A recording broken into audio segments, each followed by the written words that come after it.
Joan yang bertemu lagi dengan Lukas mengundangnya untuk makan malam bersama. Lukas jadi semakin tertarik pada wanita cantik serba bisa ini. Sementara itu, hati Joan yang penuh dengan dendam merasa sedikit tergerak karena sikap hangat dari Lukas. Dibandingkan dengan sahabat yang sudah kamu kenal selama puluhan tahun, kamu lebih percaya pada dia. Apa kamu tidak merasa kalau cewek itu punya maksud untuk mendekati kamu? Kamu harus bersedia memberikan sesuatu untuk mendapatkan apa yang kau inginkan di dalam hidup. Semakin besar nilainya, semakin besar pengorbanan yang diperlukan.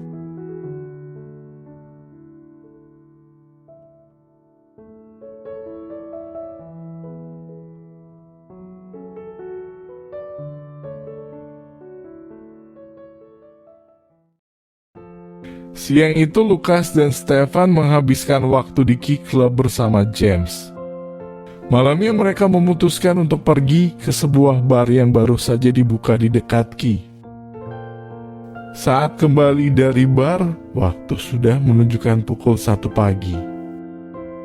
Lukas memilih memarkirkan mobilnya di halaman parkir yang ada di depan gedung apartemen.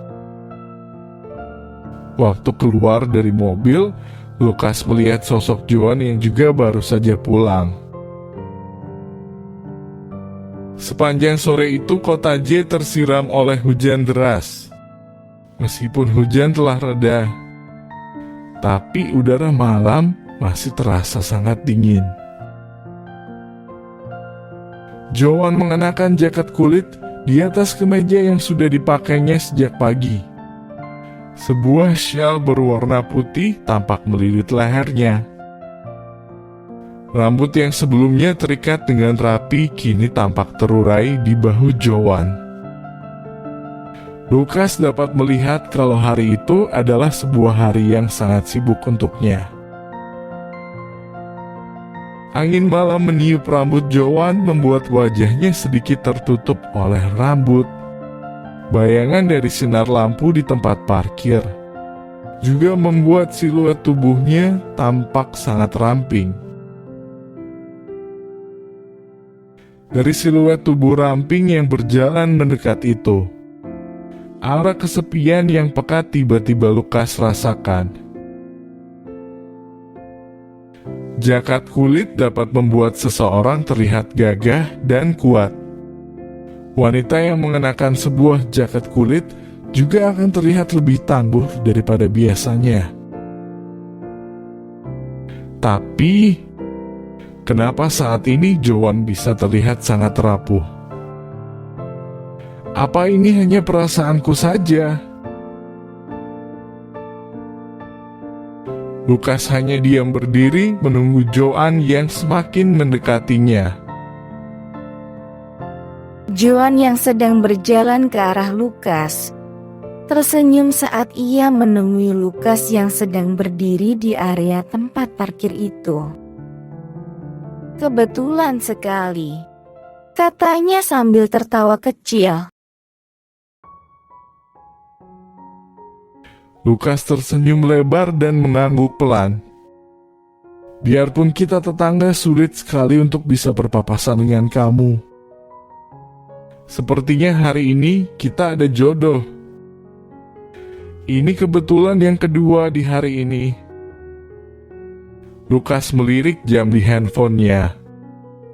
Baru pulang sekarang. Apa biasanya kamu juga pulang selarut ini? Pantas saja kita tidak pernah berpapasan lagi.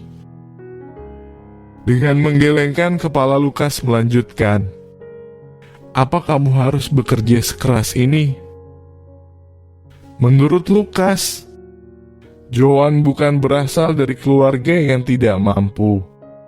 Harga sewa untuk apartemen yang mereka tinggali saat ini tidak akan mudah dijangkau oleh keluarga kelas menengah biasa.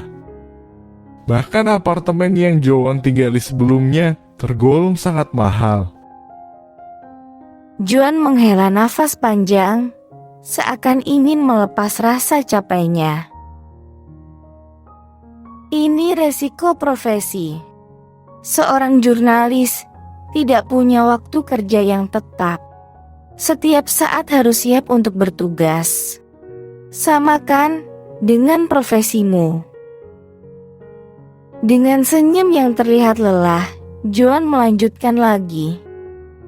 Seperti apa yang pernah kamu katakan, tidak ada makan siang yang gratis di dunia ini. Gak ada yang bisa didapat dengan mudah di dunia ini. Kalau mau sukses, harus ada usaha keras dan kemauan untuk berkorban. Rasa kagum muncul di hati Lukas mendengar jawaban Joan itu. Joan benar-benar wanita yang tangguh dan berkemauan keras. Sekilas dirinya juga berpikir, Aura rapuh tadi. Sepertinya memang hanya perasaanku saja. Kalau sebagai jurnalis, kamu harus bekerja dengan keras. Apa kamu tidak pernah berpikir untuk berganti profesi? Joan tertawa pelan. Nada ironis bisa terdengar di suara tawa itu. Pertanyaan ini mungkin bisa aku kembalikan pada kamu. Sebagai dokter, kamu juga harus bekerja dengan keras. Lalu kenapa kamu menjadi dokter? Sebuah pertanyaan retorik dilemparkan Joan pada Lukas. Dengan tersenyum dia melanjutkan. Tiap orang memiliki alasan tersendiri saat mereka memilih suatu profesi. Kadang mungkin hanya untuk alasan yang sepele, tapi mungkin juga untuk alasan pribadi yang sangat penting untuk mereka. Wajah tersenyum Joan sangat berlawanan dengan nada suara yang dipakainya saat dirinya mengatakan semua itu. Membuat Lukas tidak bisa bertanya lebih jauh lagi. Joan melirik ke arah pakaian yang dikenakan Lukas. Pakaian yang masih sama dengan yang dipakai Lukas tadi siang. Kamu juga baru pulang sekarang, katanya dengan yakin. Saat dirinya berjalan di samping Lukas, Joan tiba-tiba tersadar. Oh, badan kamu bau asap rokok.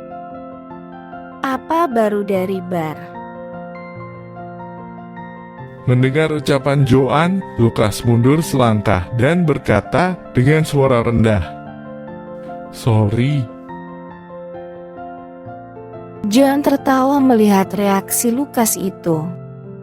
Tidak apa-apa.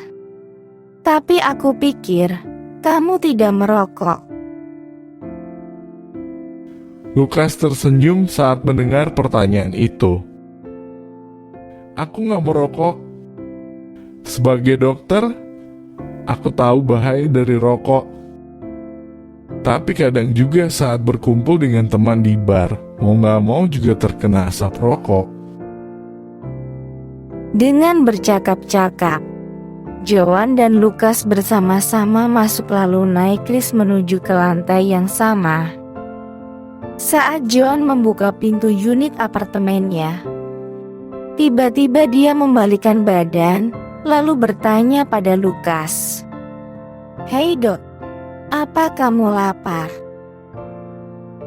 Lukas yang mendengar pertanyaan itu tiba-tiba sadar kalau dia belum makan malam.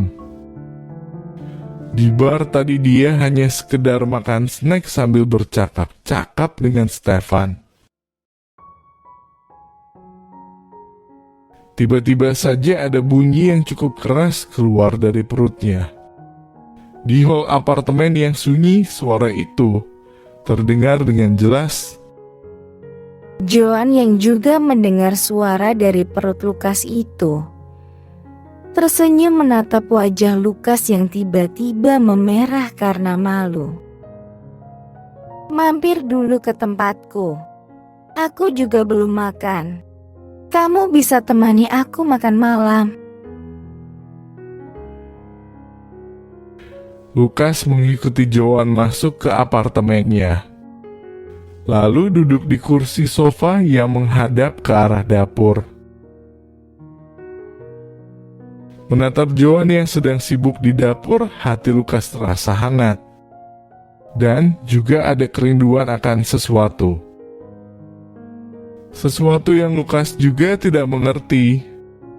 Tapi rasa hangat dan rindu itu membuatnya merasa tenang dan nyaman.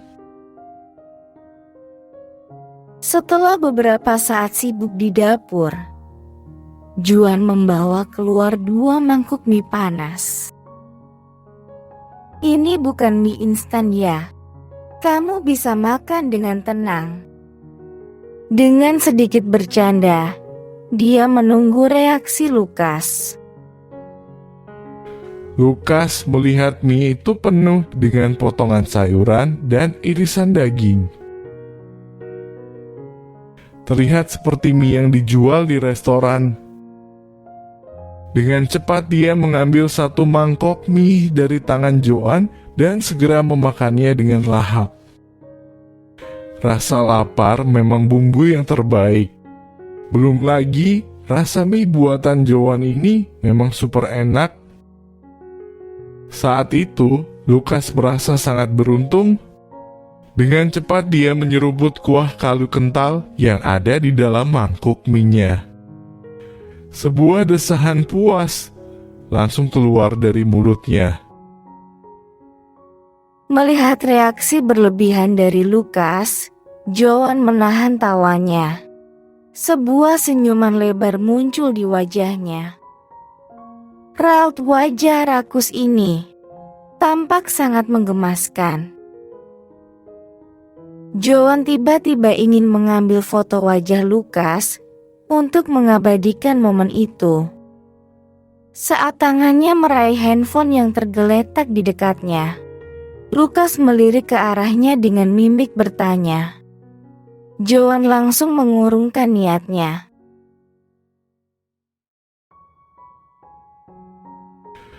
Lukas yang melihat gerakan tangan Joan merasa sedikit bertanya-tanya. Tetangga barunya ini dari tadi belum menyentuh mie yang ada di mangkuknya sendiri. Senyum lebar di wajah Joan langsung menyadarkan Lukas. Kalau dari tadi sepertinya wanita yang duduk di depannya itu hanya memperhatikan dirinya yang sedang makan. Wajah Lukas tiba-tiba terasa panas. Cara makannya yang sangat rakus membuatnya sedikit malu. Lukas menggaruk ujung hidungnya. Sambil menundukkan kepala dia berkata dengan suara lirih. "Sorry, aku lapar banget. Dari pagi aku belum makan. Dan mie buatan kamu ini super enak." Melihat Lukas yang tertunduk malu, masih menyempatkan diri untuk menyeruput kuah mie yang ada di dalam mangkuknya, Joan semakin merasa kalau pria yang duduk di depannya itu sangat menggemaskan. Seorang pria dewasa yang masih memiliki hati murni seorang anak kecil. Sedikit keinginan muncul sesaat di hati Joan. Kalau saja aku masih memiliki hati yang masih utuh, mungkin aku. Saat pikiran ini muncul, Joan langsung menepisnya jauh-jauh. Sebuah senyuman ironis yang saat itu muncul di wajah Joan. Tidak terlihat oleh Lukas yang masih menikmati mie yang ada di depannya. Lukas memperlambat gerakan tangannya, lalu menghabiskan mie yang ada di mangkuknya. Sebuah pikiran muncul di benaknya saat itu. Siapa yang kelak menjadi suami Joan? Benar-benar pria yang beruntung. Keesokan harinya Lukas terbangun saat mendengar bunyi bel pintu apartemen berbunyi kencang. Dengan masih setengah tidur, Lukas membuka pintu dan melihat Joan yang memakai pakaian santai rumah berdiri di depan pintu itu.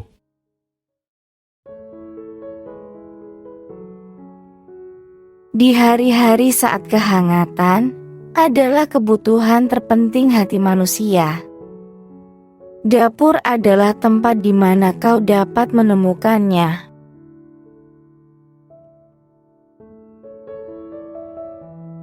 Bersambung. Nantikan di bab berikutnya. Tekan subscribe dan tombol lonceng agar tidak ketinggalan.